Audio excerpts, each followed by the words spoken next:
छात्रों, आज हम कविता दूसरी फूल और कांटे देखने वाले हैं। तो इसमें क्या बताया है? तो फूल और कांटे एक ही पौधे पर होने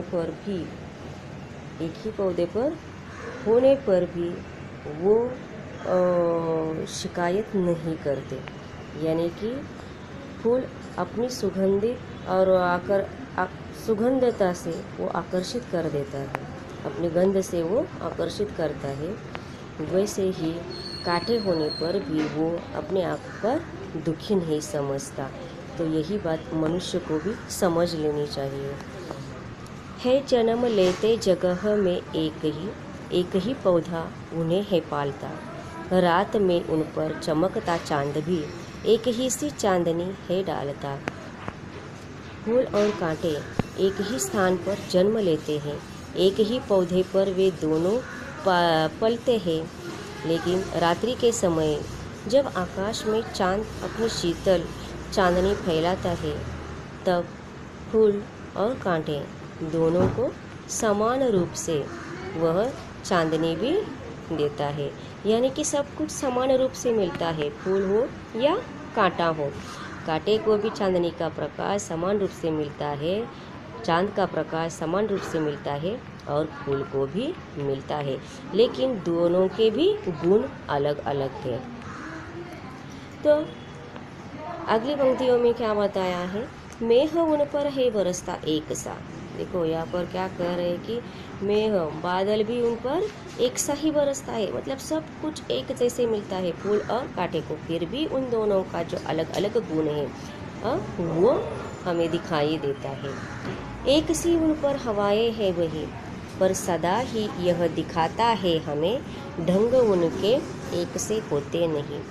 जब बादल पृथ्वी पर जल बरसाते हैं, बादल पृथ्वी पर पानी बरसाते हैं, मतलब बारिश होती है, तो दोनों को भी समान रूप से मिलते हैं। किसी को कम किसी को ज़्यादा ऐसे नहीं होता। जब प्यारी हवा बहती है, तब भी दोनों के ऊपर समान रूप से बहती है। हवा भी समान रूप से मिलती है, परंतु एक जैसी परिस्थितियों में पलकर भी फूल और कांटे का स्वभाव एक जैसा नहीं है। वो तो अलग ही दिखाई देता है, भिन्न ही दिखाई देता है। सब कुछ एक समान मिलने पर भी उन दोनों का गुण अलग, स्वभाव अलग हमें दिखाई देता है। छेद कर कांटा किसी की उंगलियां, हाड़ देता है किसी का वर वसन। प्यार डूबी तितलियों के पर कतर, भोर का है वेद देता शाम तन। देखो किसी की उंगलियां भी उस कांटे को अगर लगती है, हाथ गलती से लगता है कांटों को, तो उंगलियों से खून निकलने लगता है।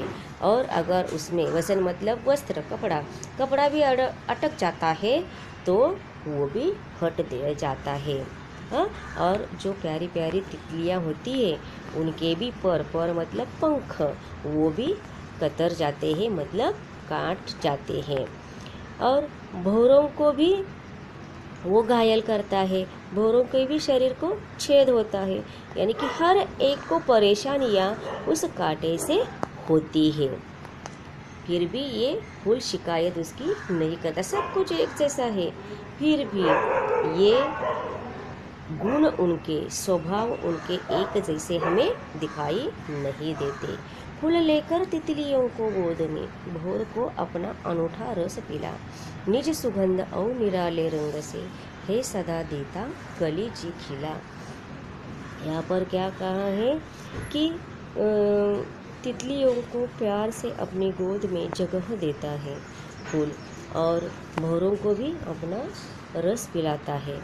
और फिर अपनी मधुमती सुगंध और रंग की तो उसे निराली ही छटा है, और सभी के मन को वो प्रसन्न कर देता है, सभी के मन को वो खिला भी देता है। यानी कि ऐसा ये फूल का गुण, अपना गुण वो छोड़ता नहीं है, सभी के मन को वो हमेशा प्रसन्न ही करता है खटकता एक सबकी आंख में, दूसरा है सोता सूर शीश पर। किस तरह कुल की बड़ाई काम दे, जो किसी में वो बड़प्पन की कसर। अब अपने जो व्यवहार है, हम जो सभी से बर्ताव करते, उस व्यवहार के कारण कांटा सबकी आंखों में खटकता रहता है। उसका व्यवहार मतलब गुण स्वभाव कौन सा है? किसी को भी मतलब तकलीफ देना उसका गुण है, स्वभाव है। जबकि फूलों को देवताओं के शीश पर चढ़ाया जाता है। यदि हमारे काम अच्छे न हो तो हमारा उच्च कुल में जन्म लेना हमारे किसी काम का नहीं होता। यानी कि अगर हमारा काम ही अच्छा है तो किसी बड़े कुल में जन्म लेना अच्छी बात है, यानी कि अन्यथा सब कुछ व्यर्थ है, ऐसे भी यहाँ पर कहा है। तो मुझे लगता है कि ये कविता आपको समझ में आई होगी। अब शब्दार्थ भी देखो, कुछ कठिन शब्द नहीं है, ये सभी आसान है कविता। फिर भी मेह मतलब बादल, वर मतलब श्रेष्ठ सुंदर, भव मतलब भौरा, जी मतलब मन, सोहना शोभा देना, शीश सिर, वसन वस्त्र, वेदना घायल करना। अब इसमें एक मुहावरा भी है, जी की कली खिलना मतलब खुश होना। जी मतलब मन, यानी कि मन खुश होना, खुद खुश होना। आशा रखती हूँ कि ये कविता आपको पसंद आई हो। धन्यवाद।